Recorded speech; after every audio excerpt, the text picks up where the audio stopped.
All right, let's go out to Dallas, Texas. Oh, great. Probably another Rangers fan. And talk to Steve. Hey, Steve, what's up? Hey, I was going to say with the Astros and the Patriots, once a cheater, always a cheater. I knew it. I knew it.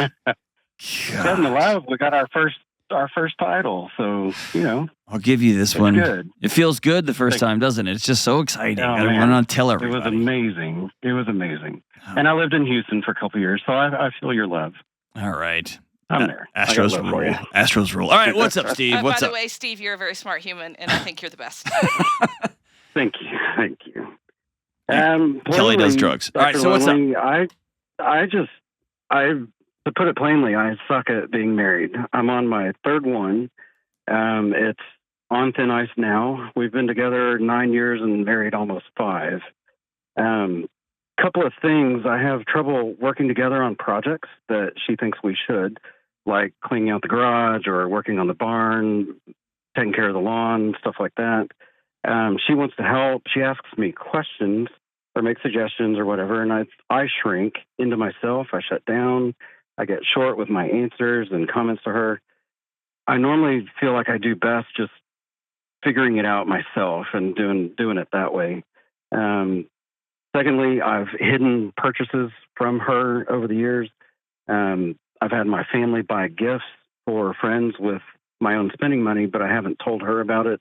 Tried to hide things I've done from her. For instance, I was going to go hunting and I decided to go fishing instead, and I didn't tell her until she found out afterwards. I've also talked with my brother about things that she does that bothers me, but I've exaggerated them and I've not told the whole truth or told the entire story accurately. These tendencies have definitely increased over the past year or two. I feel controlled by her discipline with money or her questioning me about things, so I've resorted to not sharing some things in an effort to avoid her questioning me on things. And that's part of the problem. I feel like I have to ask permission for some things that I really feel I really normally shouldn't have to ask for. Obviously, nothing justifies what I've done, but I feel controlled. I feel like these things eke out of me as a cry for autonomy. I definitely don't want to be anonymous. I just want some autonomy. I feel like I'm lacking autonomy. She's found out about all of these things. So now she has, of course, severe trust issues. She's plainly stated that I'll never gain her trust again, which I understand. Definitely, I can say that asking forgiveness is not better than asking for permission. So there's no justification for my actions, but I do feel like they're a reactive behavior. And I just don't know how to, stand up for myself on some things that I feel like I should be able to do or want to do without getting pushed back, and then it gets all jumbled up, and it turns into a mess. So it sounds like, I mean, you're taking full ownership. So I'm going to keep you. I'm going to hold you to your word. You're taking your ownership. It sounds like you've done some stupid stuff that is I wouldn't advise anyone to do. And it also sounds like you're married to a brutal person. She's not brutal for sure. She's just. Let's do this. I want to circle back. You said you're not good at being married. Are these the same patterns that showed up in marriage 1 and 2? Why did those marriages fall apart? First one, I felt I was too controlling in the relationship, and it was not really sure why it fell apart. I know that I had parts. I was just too controlling over stupid little things like hanging your towel on a rack and stuff like that. And she left you? She did. Okay. Yep. All right. The second one was only 6 months. It's a long story, but it shouldn't have happened in the first place. I don't know how to really describe that, but it wasn't a match from the beginning. Okay. The hard part about what you just described with your current marriage, but your current marriage, is it's really tough to chicken or egg it. Has she found herself increasingly more controlling and paying attention to everything and really trying to hem you in because you're just a dude who just is just dishonest and you just kind of do your own life, and you don't want anyone. You kind of want a wife, but you don't. You want the idea of a wife, but you don't want to do the work that it takes to have a real wife. And she is clinging so tightly to just shreds of intimacy and relationship that you're starting to get choked by it. Or, man, you've really worked hard. Yeah, you've been a knucklehead, but for crying out loud, I'm going hunting, and so now I'm going fishing. It's not. I don't know that needs to be a big public announcement, but then here comes the Grinch, and she is yelling, "I can't believe you lied to me." And you're like, dude, it doesn't. It's it's fish, not birds, right? Or fish, not deer. What's the big deal? So what do you think is? What do you think it is? I go back and forth on it, and it's I think obviously a little bit of both. I felt probably a little constricted, and then just wanted to do my own thing, and then she found out about that, and then it's gotten probably tighter, and then I've reacted more, in response to that over the years. Lately, she's definitely, she's got her radar on, which I know is what you've said. The radar her radar is working perfectly. So she's hypersensitive, or on the lookout for things. That makes me want to just do more things. So yeah, I feel, so part of it is I feel he's going to have an issue with something. So I just like the fishing instead of hunting. And,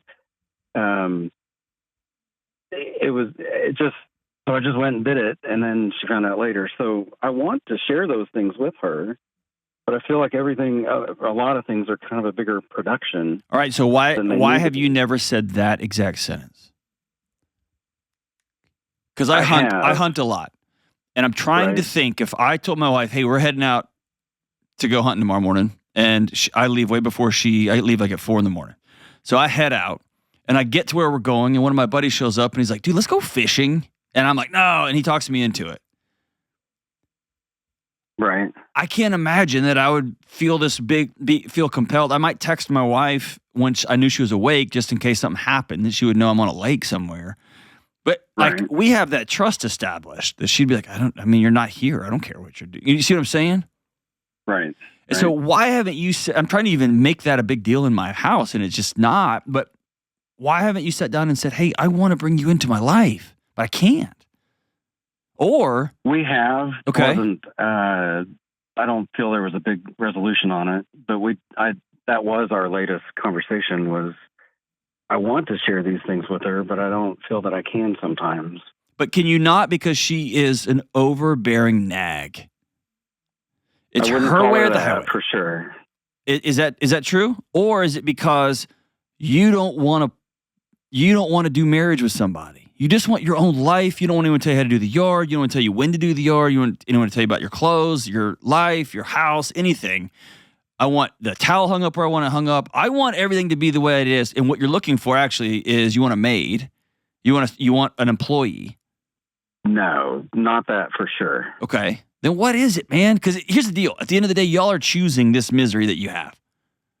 Right. Both of y'all are making choices for everything in your life to suck. And I can't wrap my head around why you're choosing this.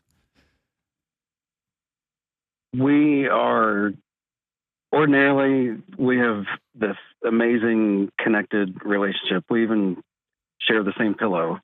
Well, that's just everybody weird. Around us. I'm just kidding. I just figured you'd say that. We travel with one pillow and we share it, and we are like Siamese twins when we sleep. It's just okay. So why do you lie about your wife to your brother? I felt more and more stifled about. I don't give a crap about that. I don't care how you felt. Why did you lie about your wife to your brother? I know that's the scum part that I've done. Just answer the question though, yo. Are you trying to like distance yourself from your wife? Are you trying to be cool in front of your brother? Like, why did you lie about your wife to your brother? What did that get you? Nothing. It got her angry at me. Why did you hide purchases? Why did you In my world, I call that financial infidelity. Why'd you cheat on your wife when it comes to money? Even laundering money through family members to buy things for other people. Yeah. I don't have an excuse for it. So your wife's not here. I think that you're covering up for her in a pretty noble way, but she sounds like she's tough on you. So, but I can't talk to her. She's not here. Right. What I'm going to tell you. Go ahead. Sorry. We have some different views on money. What is your view on money? You should be able to spend it whenever you want, whatever you want, because it's yours. No, not at all. Our money's combined. We get a little bit of spending money each month for each other. That's supposed to be fun, play, unaccountable money. And most of the time it is. I think she wonders what I spend it on. So, hey, Steve, are you seeing somebody else? No, not a chance. Not a chance. Because the more you're talking, the more I'm thinking, the more there's something feels off. I feel like I'm missing a piece of a puzzle here. No, there's absolutely zero. No, not even in the same universe. Okay. Promise you on that. Okay. I just like to go. I feel like if I went and bought lunch for myself out, she's wondering what I did for lunch, and I didn't save the receipt for our taxes, and so it's still accountable. I feel like I just want to go get some lunch. Is it because she loves you? Is that her way of trying to connect with you? Hey, man, what did you have for lunch today? Yeah, it is, for sure. And then for some reason, I feel like she's keeping tabs on me. I have a thing about that. Is she? I don't think so. Okay. I really don't think so. Then here's the deal. You have to decide. Because the things you've told me can be one of two things. And I'm just being honest. And it's hard in this short of a conversation, especially without her. If you ever want to call back with her on the phone, that would be fun, man. But here's the deal. Either she is borderline pathological. She's like the deep state. She wants to know what you eat, where you are at all times. She wants to know what you spend and why you spent it and who you spent it with. And you can't have a marriage like that unless somebody cheated on somebody and you are reestablishing trust. And then for a season, you have to live like that. Sure. Right? Either that's the case, or there is a woman who is so desperately trying to connect with you. She asks you about lawn care, for God's sakes. And you're just like, leave me alone, lady. What'd you have for lunch today? My God, will you quit hassling me? Well, hey, I'll do the taxes. Did you get the receipt? Oh, my. And bro, why?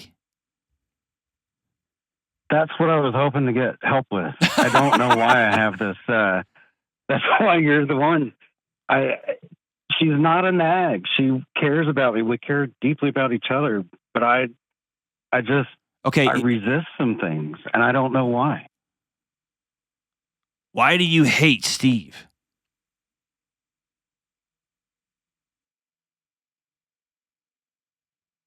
I don't know. You can't stand Steve.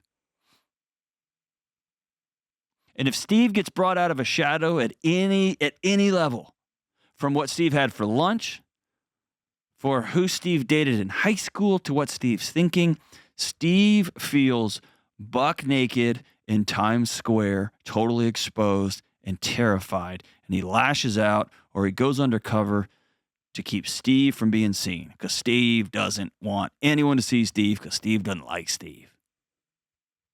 True or false? Do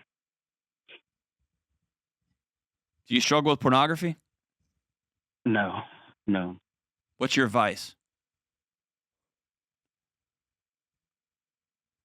My vice is, I like to buy things.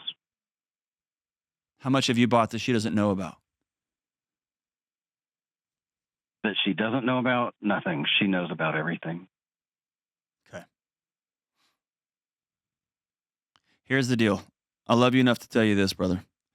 This ends in divorce unless you decide that you're worth being in a relationship with.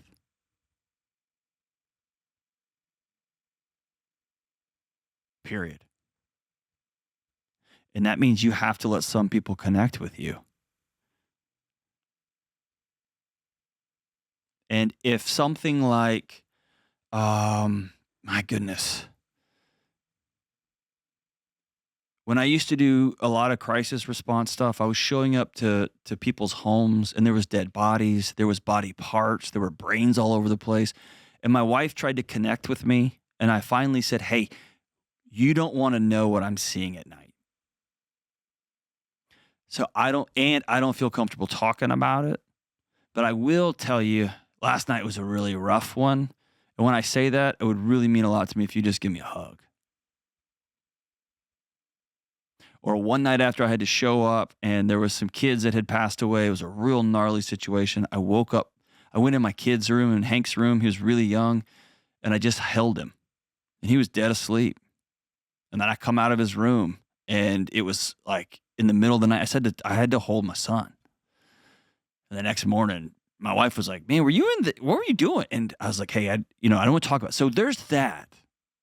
If you feel that strongly about the yard, hey, this is my sacred space. And I know it's so weird, but I feel awkward talking about the yard. Be honest and be brave enough, be a man enough to say, here's what I need. But it's just cruel to beat up somebody for wanting to connect with the man that she said she loves. Especially if the only reason he doesn't want to connect is because he doesn't love himself. Right. Do you believe you're worth being loved, man?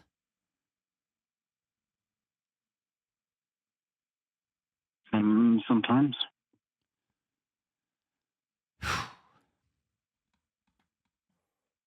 I think you are.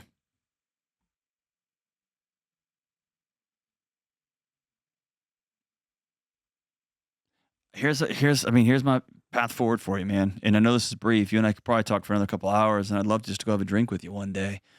I get a sense from you that it is exhausting to be you. That's how much grief you carry about you, how much disdain.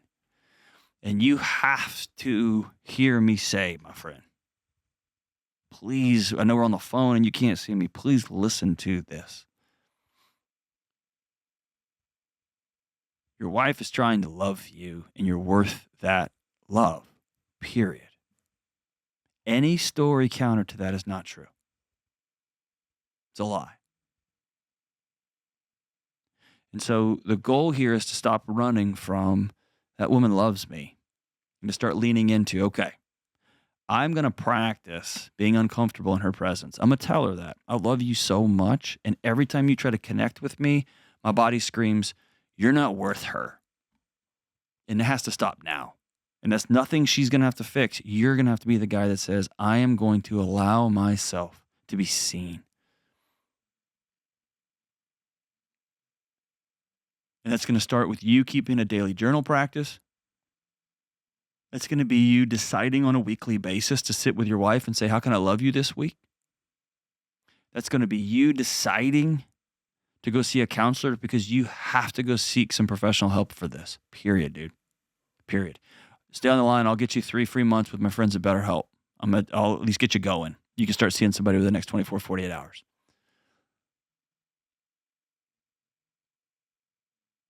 But it sounds to me like your wife is desperate. And she's getting to the end of her rope. She's saying, dude, I've been trying to connect with you for so long, and I'm tired of going to war and get my hand bit off every time I reach out to hold yours. You have to decide to enter into a season of discomfort where you learn to love yourself, where you learn what it feels like to be loved from someone else. When you learn to drop your shoulders and say, I don't care how the yard works because that's my wife. I don't care where my towels are today. That's my wife.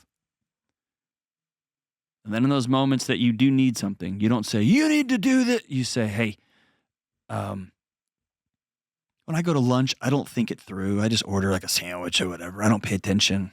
And when I get home, for some reason, it feels like I'm being attacked. I feel attacked. I'm working on that. But I promise if I don't know what I had for lunch and I didn't keep the receipt, I'm not, I'm not trying to hide anything from you. I love you. I just don't think through lunch that much. But I can't wait for dinner.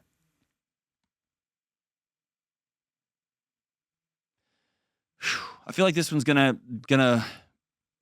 be a long time working through. Steve, you call me anytime and we'll get you back on the show, man. But those are a few steps you can get going. Hang on the line. We'll hook you up with BetterHelp, and I'll hook you up with Building a Non-Anxious Life, my latest book. Give you a place to start.